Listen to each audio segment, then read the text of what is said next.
Hello mga kabibig, welcome back sa ating bagong YouTube channel. Ito ang pinakamaingay ng YouTuber sa balat ng YouTube. Ako si Kabibig, maglabak-labak na tao with evidence na ko po. Grabe ang nangyari kay BBM mga kabibig. Kasi si BBM at saka si F. Eliza Marcos ay nag-attend ng Thrilla in Manila. Nako, may panahon pa si BBM noon mag-attend ng Thrilla in Manila. Well, in fact, grabe ang korupsyon sa Pilipinas. Bilyones, trilyones ang nawawalang pera ng taong bayan. Pero may time pa rin si BBM for relaxation, happy-happy, manood ng show. Sabi ng ilang netizen na supporter ni BBM, okay lang yun. Kasi sa daming problema ng Pilipinas, wala nga siyang solusyon. Hindi mag-relax-relax, chill-chill na lang siya. Ganun talaga si BBM, no? Chill-chill lang. Ano ko, mag-aapat na taon na siyang nakaupong presidente, pero chill, cool. Parang, ewan ko mga kabibig.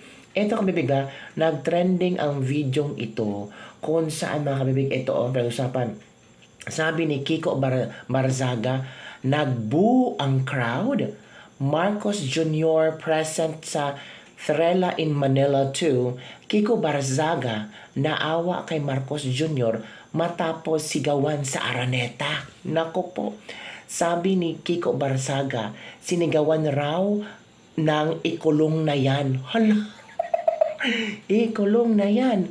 Mga kurakot. Baka si Marcos ikulong nila. Si President Marcos kanina sa Thrilla in Manila. Kawawa naman. Sabi ni Kiko Barzaga, umalingaw-ngaw ang ingay at halong reaksyon sa loob ng Smart Araneta Coliseum ngayong gabi, October 29, 2025, matapos ipakilala sina Bongbong Marcos at First Lady Liza Marcos sa gitna ng Thrilla in Manila 2.0 boxing event. Habang ipinakilala ang mag-asawa, malinaw sa isang video clip ng News 5 na may narinig na boos at sigaw mula sa ilang bahagi ng crowd. Kahit pa may mga tumayo at nagpalakpakan bilang suporta. Kaya, si Kiko Barzaga, nag-agad-agad nagpost sa kanyang Facebook fanpage na sinigawan raw ng ikulong na yan. Si President Marcos kanya sa Thrilla in Manila, kawawa naman. Ang post ni Barzaga ay umano ng libo-libong reaksyon at komento mula sa netizen. Hati sa mga nakisimpatya at sa mga nakiayon sa sigawan. Ito Ito ang komento mga kabibig. Sabi ng netizen, bakit parang mali ba narinig ko? Kahit anong paninira niyo kay Marcos, talagang siya ang makakaahon sa Pilipinas. Ay ano ba naman yan? Makakaahon sa Pilipinas. So, ito daw ang video mga kabibig. Manood kayo at magbigay kayo ng reaction. Pakinggan nyo mabuti kung ano ba ang isinisigaw ng tao. BBM? Wala ko na rin ng BBM. Kasi noon, sa kasagsagan ng kanyang kasikatan bilang politiko, BBM talaga ang marinig natin. No? BBM. Karon nga, wala talaga. Parang Vovo, ikulong na yan. Watch this video. The President of the Republic of the Philippines.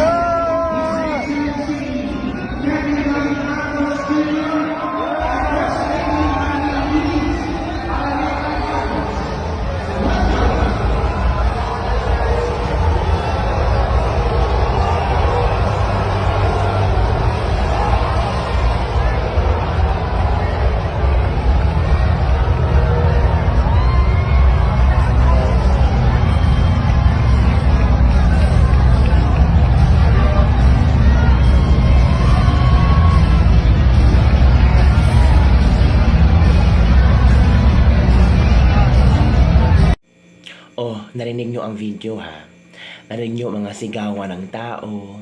Narinig nyo ba ang boo? Narinig nyo ba ang BBM?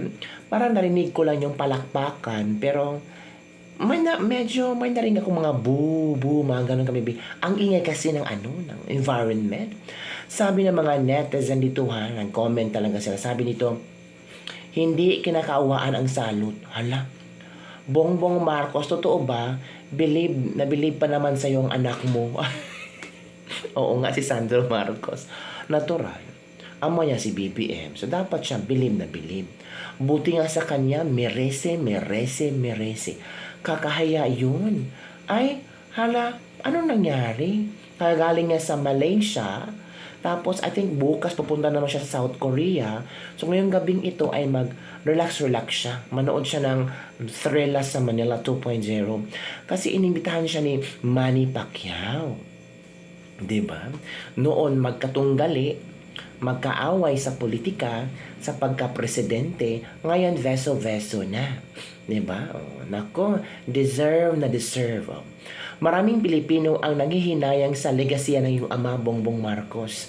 Akala ko kapag isang Marcos na ulit ang makakabalik sa Malacanang, mawawala na ang bintang ng korupsyon sa iyong ama. Pero nung bumalik ka, mas malala pala. So tama nga sila. Nasa lahi nyo pala ang magnanakaw. Ako na ang nahihiya para sa'yo. Ito na. His resignation will solve the Philippine problem tungkol sa corruption. Grabe naman. As in, talaga.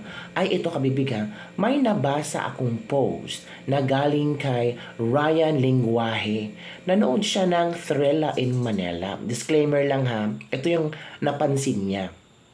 Sabi niya, nandito sa Araneta Coliseum ngayon sila BBM at First Lady Liza Marcos kasama si Pambansang Kamao para manood ng Thrilla in Manila. Nung tinawag ang pangalan ni Pacman ay naghihiyawan ang mga tao. Pero nung tinawag ang pangalan ni BBM at First Lady ay nagbuo ng malakas ang mga tao at yung iba ay nagsisigaw ng Duterte. Duterte. Hala ka. Aside from boo, hala sumigaw pala ng Duterte. Nako po. Di ko alam kung didiis ba ang karamihan sa mga nanood dito o sadyang galit lang talaga sila sa gobyerno ngayon kaya binubu nila ang presidente. Ako'y natatawa na lang din. Hala ka. Pinost siya talaga kabibig kung ano ang kanyang experience. Nanood siya ng Thrilla sa Manila. Nako. Paano yan kabibig? Parang ay, ewan ko kabibig. Nag-trending si BBM. Oo, binood talaga. Oy, naku, ano ba naman yun? Diba? Si Boy Kaway, wala namang kumakaway pabalik. Oh. Bagag na ang kawawang presidente, hindi natutuwa ang mga tao. Hindi kagaya ni Inday Sara Duterte. Oo. Ito pa, malayo siya kay Sara. Hindi kasi magnanakaw at adik si Inday. But, enjoy lang. So, yung ano ba? Sinusuka na kayo ng tao. Kung ako sa kanila, di na ako magpakita in public. Ano ba? Binu talaga. As in, super nakakahiya. Kaway-kaway. Tapos ang mga tao, walang pakialam. Anong nangyari, BBM? Parang hindi ka na mahalang tao. Noon, pag lumalabas ka, hiyawan ang mga tao. Tinatawag ang pangalan mo. Pero ngayon parang iba na ang reaksyon ng mga tao. Boo! Boo! Bakit? Anong pagkukulang mo? Anong nagawa mong kasalanan? This incident shows how deeply public sentiments remains divided. Hopefully, we can move toward more respectful discourse even in a moments of disagreement. Ito pang ibang komento ng ating mga netizen, mga kabibasahin natin. If true po, it's a sign that BBM has lost respect ng mga mamamayan kay BBM dahil sa malawakan unchecked na korupsyon left and right on most government agency. Sinusuka na talaga yung mga Pilipino pero sobrang kapal ng mukha, ayaw umalis. Sila kasi ang presidente. Si BBM kasi ang presidente. Hindi yan nakakaawa, magnanakaw yan buti nga sa kanya kahit anong gawin niya. From Elmer Santillan. Gawa ng taong walang respeto at walang pinag-aralan yan. Bastos ang lumalabas sa bunganga. May karma din yan. Kala nila maganda ang kailang ginagawa. Kung ako si BBM, mag-resign na lang ako. Nakakahiya kasi para ang mga tao hindi na siya mahal at hindi na siya nire-respeto. From Marites John. Naku mga kabibig, paano yan mga kabibig? Eh, parang iba na ang reaksyon ng mga tao, di ba? Ay, ano ang iyong reaction hinggil dito mga kabibig? Nakita nyo na ang video, narinig nyo na ang video. Ay, kayo na bahala mag-comment, oy. Don't forget to like, subscribe, and share this video para sa mga latest trending news na ating pag-usap-usapan. Grabe, no? Nakakawindang, nakaka-stress ito. Lalo na pag makita ni BBM ba.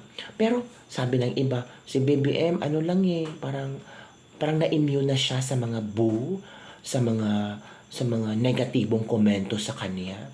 Eh kasi for how many years na yan ang palaging tinitira ng mga tao sa kanya na magnanakaw.